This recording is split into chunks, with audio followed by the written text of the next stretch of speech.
Pernah tak anda rasa satu perkataan yang salah boleh buat satu hari tu rasa muram? Tapi satu pujian ikhlas, boleh buat kita senyum sampai ke telinga. Kata-kata ni kan memang ada kuasa. Jadi hari ni kita nak tengok macam mana kuasa tu bila kita guna dengan cara yang betul, dengan santun, ia boleh bina bukan setakat hari yang baik, tapi sebuah masyarakat yang harmoni. Semuanya berpandukan poster ni. Inilah sumber rujukan kita hari ni. Ia macam peta yang berangkumkan semua idea penting tentang apa itu kesantunan dari sekecil-kecil perkara sampailah ke kesan dia yang paling besar. Jom kita bedah siasat sama-sama. Okey, jom kita mula dengan soalan paling asas. Bila kita sebut pasal kesantunan, apa sebenarnya benda tu? Adakah ia cuma sekadar beradab? Dan lagi penting, kenapa ia jadi macam tulang belakang dalam cara kita berhubung setiap hari? Rupa-rupanya, kesantunan ni ia lebih mendalam daripada sekadar cakap terima kasih atau sila. Ia macam satu pakej lengkap, tahu tak? Ada bahasa yang elok, ada rasa hormat, ada sikap rendah diri dan yang paling-paling penting sekali, empati. Maksudnya, kebolehan kita untuk fikir perasaan orang lain dulu sebelum kita cakap apa-apa. Cuba bayangkan kesantunan ni macam minyak pelincir dalam enjin masyarakat kita. Dialah yang pastikan semuanya bergerak lancar. Tak ada konflik, tak ada salah faham yang tak perlu. Ia wujudkan satu suasana di mana semua orang rasa dihormati. Tanpa minyak ni, enjin tu mula bergesek, panas dan lama-lama rosak. Harmoni pun hilang.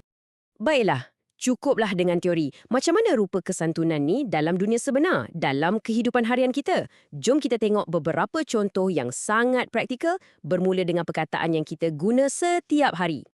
Benda-benda ni nampak kecil kan? Tapi percayalah, kesannya besar.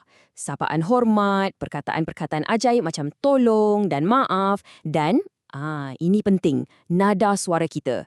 Semua ni alat yang kita ada dalam poket kita. Sebab kadang-kadang, mesej yang sampai tu bukanlah apa yang kita cakap, tapi bagaimana cara kita sampaikan. Tapi kesantunan ni bukan setakat apa yang keluar dari mulut kita tau. Ia juga terpancam melalui perbuatan. Satu salam ringkas, tabiat mendengar betul-betul tanpa potong cakap orang, atau sekadar satu senyuman ikhlas. Ini semua adalah bahasa universal yang boleh bina jambatan antara kita. Ia tunjukkan rasa hormat tanpa perlu keluarkan walau satu patah perkataan. Okey, sekarang kita beralih ke bahagian yang lebih serius sikit. Setiap pilihan perkataan kita tu ada akibatnya. Ia boleh jadi alat untuk membina, tapi ia juga boleh jadi senjata yang meruntuhkan. Cuba kita tengok perbezaan ni, macam langit dengan bumi kan? Di satu pihak, bahasa yang santun membina harmoni, naikkan semangat. Tapi di satu pihak lagi, bahasa yang kasar boleh cetuskan pergaduhan, jatuhkan maruah orang. Jadi, setiap kali kita nak bercakap, kita sebenarnya berdiri kat satu simpang. Nak pilih jalan mana, itu terpulang pada kita. Dan akhir sekali, mari kita bawa perbincangan ni kembali kepada kita, kepada diri kita sendiri.